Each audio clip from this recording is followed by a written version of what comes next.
চাঁপাইনবাবগঞ্জের শিবগঞ্জে ভোট পরবর্তী ফলাফলের সময় কেন্দ্রে ভোট কম পাওয়াকে কেন্দ্র করে হামলা ও পাল্টা হামলার অভিযোগ উঠেছে। এ সময় 2 দফায় 2টি বাড়ি ভাঙচুর ও অগ্নিসংযোগের ঘটনা ঘটে।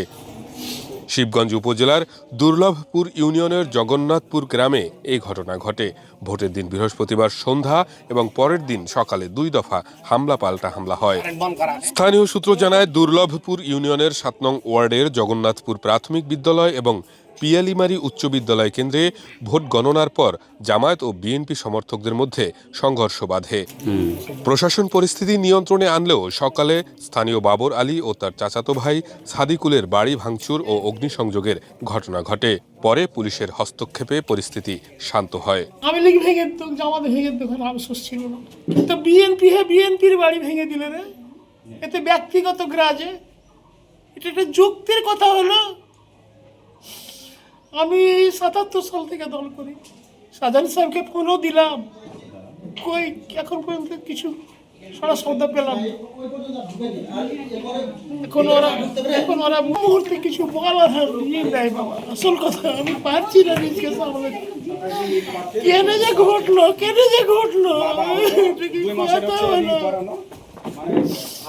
ঘটার একটা যুক্তি থাকতো, কিছু থাকতো, বাইরে থাকতো, আমি বেরিয়ে দিতে পারতাম। আমাকে কিছুই ভালো লাগে না। আল্লাহ সহায় যদি থাকে আমার বিচার আমি পাবো দেখতে। কি বলবো বাবা, আর কি করবো? এটা একটা যুক্তি হলো।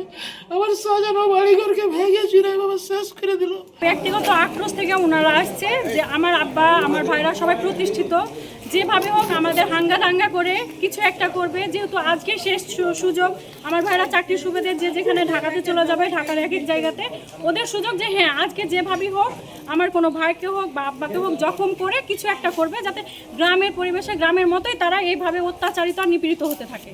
যারা ছিল বিএনপির ছিল, আমার আব্বাও বিএনপি করে, আমার আব্বা প্রকাশ্যে বিএনপি করে, আর যারা ছিল তারাও কিন্তু বিএনপি। তাদের একটা ব্যক্তিগত আক্রোশ যে আমরা বিএনপি করছি, আমরা আমাদের মতো মার খাচ্ছি, ঘুরে বেড়াচ্ছি, তারা কেন প্রতিষ্ঠিত হবে, বাইরে থাকবে? তারাও আমাদের মতো যেখানে যাবে মারামারি করবে, হাঙ্গা দাঙ্গা করবে। এভাবে এমন করে মারছে যে কাটা এভাবে তুলে নিচ্ছে, কাটা দিয়ে আমরা দুই ভাগে মারছে, কথাটা বুঝছেন? আর কিভাবে যাই তাই ভাষা করে গাল দিছে, আর কোনো নাই যে বাইরে আই শালির বেটি শালি যাই তাই ভাষা করে গাল দিছে, দিয়ে এখানে করছে। আর কিভাবে কি করবে? জোরহাত করেছি, এভাবে জোরহাত করেছি, তোমরা আর মারামারি করো না।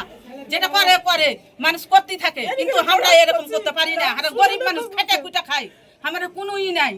আমরা যখন খাবো যখন খাটবো তখন আমার ছেলে পিলা খাইতে পারবে, তাদের আমরা খেতে পারবো না। এরকম করে সব পলাছরা এরা সব এই জায়গা মেরে তুই রাখলে কি করে ওইটা বিচারেছেন? আর আমার ঘর কোনো নাই।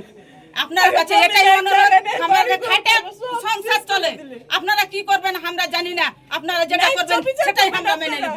আমরা দলও করি না, মলও করি না, কিচ্ছু করি না। আমরা সাধারণ মানুষ, আমরা সাধারণ কাজ করি। বিএনপি সব মানে গায়ের লোককে লিয়ে না হামলা করে এরকম করে নির্যাতন করে যাচ্ছে। আমরা ভেঙিটলে আমরা কি মারছে, ঘরে সামনে যাইলে টিন গালা আকাম করেছে, কারখানা জিনিস আকাম করেছে, ভালো ভালো জিনিসকে কেন করে হারা বাহির হবো? আর কি নিয়ে এসেছিল হাতে? ওরা কাঁটা ছিল, ইট ছিল, লাঠি ছিল, তোমার বড় বড় কাঁটা ছিল। এম মেম্বার দেখে দিছে, এম মেম্বার নিজে দেখে দিছে, ইশারা দিছে, এমনে সান্ধাইতে কইছে, অমনে সান্ধাইতে কইছে।